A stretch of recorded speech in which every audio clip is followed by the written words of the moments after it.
ini sebuah tribute kita gitu, sebuah penghargaan kita bahwa ada sebuah karya yang besar di sana dan punya pesan yang luar biasa yang mau kita adaptasi di sini biar secara bahasa tidak ada gap gitu.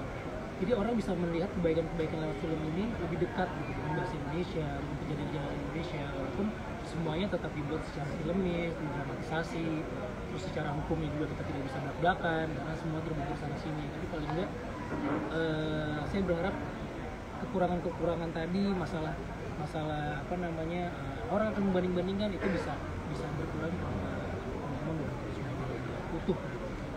Main di film ini kan memerankan sebagai ayah juga yang ada di dalam penjara bersama dengan anaknya gitu. Mungkin gimana sih Mas mengatur emosinya sendiri gitu? Saya ngebayangin anak saya aja itu udah paling gampang karena secara kebetulan usia Grace dan usia anak saya itu persis sama gitu. Jadi ketika saya ngeliat Grace, saya udah ngeliat anak saya aja gitu. Ketika dia nggak ada di situ, ya saya ngebayangin gimana kalau anak saya nggak ada di situ gitu. Tapi dengan kemampuan yang dimiliki oleh karakter itu. Terus kesulitannya adalah saya nggak bisa ngelit di film ini. Yang harus ngelit adalah anak kecilnya, Grace. Jadi hubungan chemistry saya dengan Grace ini bukan saya yang ngelit, tapi Grace yang ngelit gitu.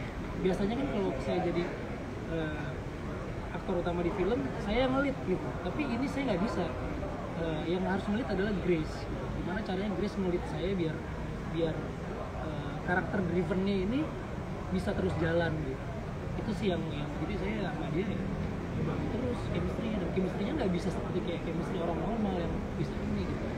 Pasti akan ada gap gitu. Nggak bisa kita kayak sayang-sayangan terus kayak gini, nggak bisa, karena Dodo dan anaknya ini di usia yang sama secara intelektual sama, cara berpikir saya dan cara berpikirnya anak saya di situ sama, karena intelektual saya berkembangnya itu seumur anak saya gitu. Nah, jadi ketika chemistry-nya itu sempat saya coba-coba dengan bangun seperti anak, cuma dapat lebih dekat, tapi nggak masuk akal gitu, karena justru harus lebih ke sahabat. Ada gap yang sayang tapi nggak bisa yang sayangnya sampai kayak orang normal gitu, karena intelektual kita tuh sama di film ini. Itu sih yang menjadi kesulitan gitu ya, jadi saya coba lakuin sama Grace. Menghadapi kesulitan itu gimana biar Grace ini bisa jadinya kita reading terus ya, terus Mas Anung juga kasih tau terus, karena juga suka terlepas. Mas Anung ngikutin, nggak boleh, kamu nggak boleh ngeliat ini gitu, harus Grace yang ngeliat ini gitu. Kamu nggak boleh kayak misalnya makan, nggak bisa kamu yang nyediain, Grace yang harus ini gitu. Kamu yang ngingetin makan itu nggak boleh kamu gitu, Grace yang harus ngingetin makan, karena Grace sudah 7 tahun, intelektual saya baru 5 tahun misalnya seperti itu gitu. Jadi Grace yang mulai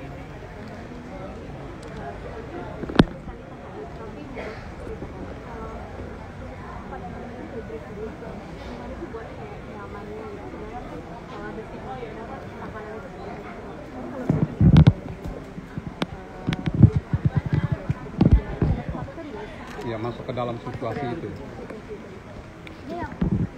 Kita syutingnya di penjara beneran, cuman ada beberapa set aja yang karena penjara itu penuh, kita nggak mungkin mengeluarkan, dan kalau nggak salah itu susah lah, hukumnya itu susah untuk memindahkan tanah.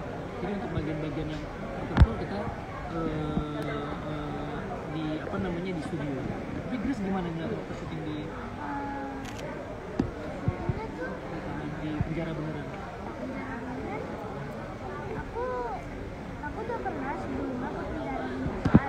Nah, pertama kali aku masuk penjara itu kakiku gemeteran, pulang sakit kakinya. Jadi pas udah kedua kalinya udah mulai oke lah, penjara tuh kayak gini buat ya hukum orang yang salah.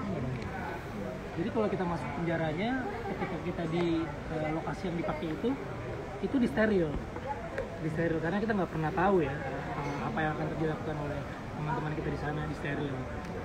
Terus ketika udah selesai baru tapi yang menjadi lucu adalah orang-orang di sana tuh baik-baik banget. Para narapidana itu mungkin karena setelah mereka masuk ke situ sudah bertobat menyesali perbuatan, mereka jadi kita menjadi lebih aman ketika syuting di situ dibanding orang-orang yang di luar gitu. Kita nggak pernah tahu lawan dan musuh kita gitu kalau di luar, tapi kalau di situ mereka cukup baik, ini tahu ada syuting, misalnya yang berisik, jangan berisik, ada syuting. Jadi mereka mengkondisikan itu buat mereka sendiri gitu, atau mungkin karena buat mereka ini hiburan buat mereka, atau mungkin memang mereka sudah di brief sebelumnya sama sipirnya bahwa kita kan ada film syuting di sini, tolong dibantu, dan kita semuanya cukup kooperatif. Menenangkan Grace sendiri gimana ketika ketakutan pertama kali masuk? Grace, Kamu siapa sih yang nenangin waktu itu? Ya gak gimana-mana, pas aku ke penjara gitu kan, aku sama nenekku aja nggak tahu kalau aku sendiri ketakutan gitu. Ya udah aku diam. Serem nggak, Grace? Serem ya? Serem. Polisinya kekal. Ya tapi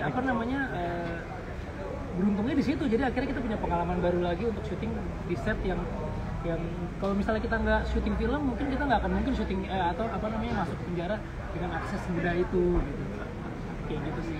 Nino, ini kan jauh lebih sulit ya untuk mendalami karakter ya, jika usia harus masuk ke dalam usia seperti itu, yang jauh di bawah anak gitu kan gitu. Nah, dari hasil riset itu apa yang didapat? Ini kan potret sosial ya, gitu. Apa yang didapat setelah menjalani itu semua? Yang didapat atau yang didapat? Oh, yang didapat. Iya benar. Jadi kita jadi punya cara pandang yang berbeda terhadap saudara-saudara kita yang punya spesiality itu. Gitu.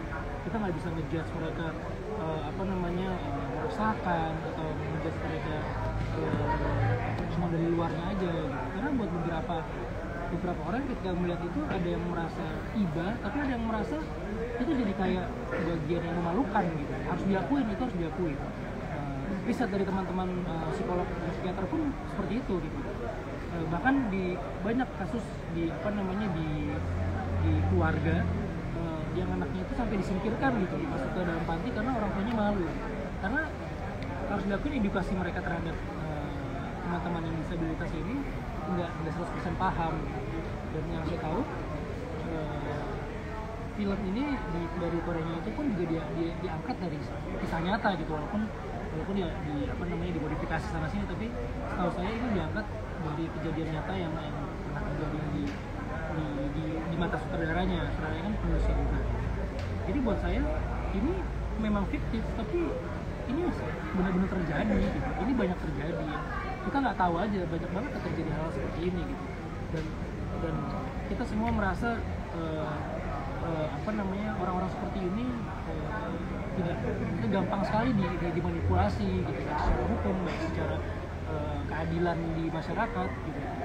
Inilah yang pengen kita coba keluarin, kita sebarkan misi ini bahwa teman-teman seperti ini tuh harus justru kita rangkul, karena dibalik kekurangan mereka itu mereka punya sesuatu yang luar biasa gitu. Saya ke tempat workshopnya teman-teman disabilitas ini, mereka itu bisa bikin kerajinan tangan dengan misalnya bikin keranjang itu dengan waktu yang sangat cepat, yang manusia biasa, orang biasa itu dengan tempat waktu yang normal itu nggak bisa bikin. Berarti kan ada sesuatu yang aneh gitu. Harusnya kita bisa bikin lebih cepat, bisa bikin lebih rapih gitu. Tapi mereka bisa bikin itu jauh lebih bagus gitu, lebih rapih. Itu yang mereka bikin patung, mereka bisa bikin sedetail itu gitu. Padahal mereka nggak pernah lihat, misalnya bikin kuda, mereka nggak pernah lihat kudanya langsung. Tapi mereka bisa membayangkan bikin kuda bahkan lebih bagus dari kita gitu.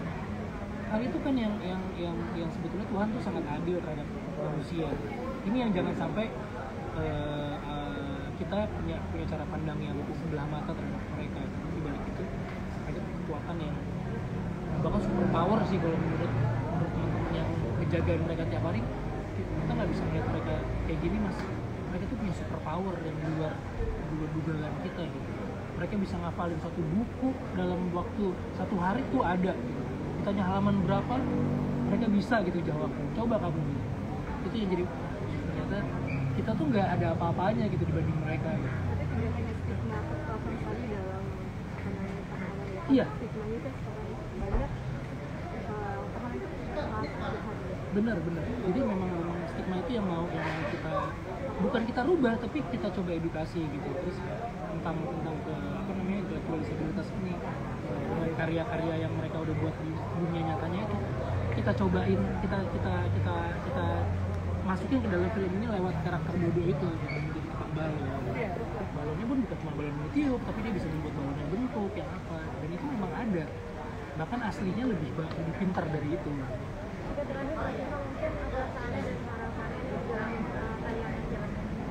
Saya senang sekaligus deg-degan banget sih sebetulnya nonton film ini, karena saya sendiri belum nonton filmnya gitu. Ya pasti akan ada kekurangan, ada kelebihan, tapi so far kita udah memberikan yang terbaik untuk film ini, dan mudah-mudahan film ini bisa menyebarkan kebaikan yang lebih besar lagi, nggak cuma di Korea, nggak cuma di Turki yang udah buat, atau di Filipina kalau nggak salah, tapi juga bisa menyebar ke Indonesia gitu. Bagaimana dengan soundtracknya tadi? Soundtracknya luar biasa banget sih.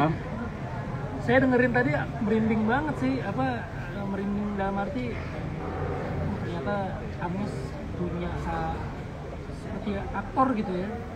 Ketika film ini udah ketika saya meremake filmnya, aktornya Agnes merecycle lagunya dengan karakter dia yang berbeda gitu. Jadi memang pekerjaan seniman itu luar biasa banget gitu. Dia bisa menghanyutkan, bisa membuat sedih, bisa membuat ketawa-ketawa gitu, dan bersyukur banget kita udah diberikan anugerah itu. Bagus banget lagunya. Nambah kekuatan dari film ini ya. Harusnya. Kalau tadi kata Mbak Erika sih, saya juga nggak tahu itu akan muncul di mana gitu. Tapi kalau tadi dibilang di ending ya, saya rasa akan menjadi bagian yang sangat powerful banget nantinya film. Thank you. Sama-sama. Mas Vino foto sekali lagi dong. Boleh dong, foto dulu. Foto Mas. Siap, 1, 2. Di sini 1, 2. Bawahnya sedikit. Tengah boleh Mas? 1, 2, 3 sekali lagi 1, 2, 3. Terima kasih.